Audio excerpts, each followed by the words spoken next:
காதல் திருமணம் செய்ததால் குடும்பத்தினர் கொலை செய்து விடுவோம் என மிரட்டுவதாக இளம்பெண்ணும் வாலிபரும் தென்மண்டல ஐஜியிடம் புகார் மனு அளித்தது பெரும் பரபரப்பை ஏற்படுத்தியுள்ளது. தேனி மாவட்டம் பழனிசெட்டியைச் சேர்ந்த அருணா தேனியில் உள்ள கல்லூரியில் 3ஆம் ஆண்டு பட்டப்படிப்பு படித்து வருகிறார். அதே கல்லூரியில் படித்து வரும் அர்ஜுனனும் அருணாவும் காதலித்து கடந்த 6ஆம் தேதி நிலக்கோட்டை சார் பதிவாளர் அலுவலகத்தில் பதிவு திருமணம் செய்து கொண்டனர். இந்த நிலையில் மதுரையில் உள்ள தென்மண்டல ஐஜி அலுவலகம் வந்து அவர்கள் கலப்பு திருமணம் செய்து கொண்டதால் ஆணவ கொலை செய்து விடுவதாக அருணாவின் குடும்பத்தினர் மிரட்டுவதாக புகார் அளித்தனர். தங்களுக்கு பாதுகாப்பு வழங்க கோரி அவர்கள் தென்மண்டல ஐஜியிடம் புகார் அளித்தனர். சட்டப்படி கல்யாணம் பண்ணிவிட்டு ரிஜிஸ்டர் ஆஃபீஸில் சட்டப்படி ரிஜிஸ்டர் மேரேஜ் பண்ணிக்கிட்டோம்.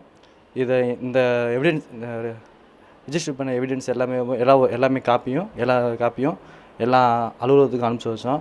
இது தெரிஞ்சும் அவங்க குடும்பத்தில் எங்கள் வீட்டுக்கு ஏதாவது பிரச்சனை பண்ணுறது, எங்கள் வீட்டுக்கு இப்போ அதிகமாக ப்ரெஷர் கொடுத்து எங்கள் வீட்டில் இருக்க என்னோடய பேரண்ட்ஸ் எல்லாத்தையும் டார்ச்சர் பண்ணுறது, என்னோடய ஃப்ரெண்ட்ஸ் எல்லாத்தையும் கூட்டு வச்சு டார்ச்சர் பண்ணுறது, இந்த மாதிரி விஷயம் அதிகமாக பண்ணிகிட்ருக்காங்க. நாங்கள் 2 பேரும் கலப்பு திருமணம் பண்ணிக்கிட்டோம். எங்கள் வீட்டிலேருந்து எங்களுக்கு எதிர்ப்பு தெரிவித்தாங்க. அதனால நாங்கள் பாதுகாப்பு கேட்டு ஐஜி ஆஃபீஸ்க்கு போனோம். எங்கள் உயிருக்கு பயந்து நாங்கள் போய் நின்னோம்.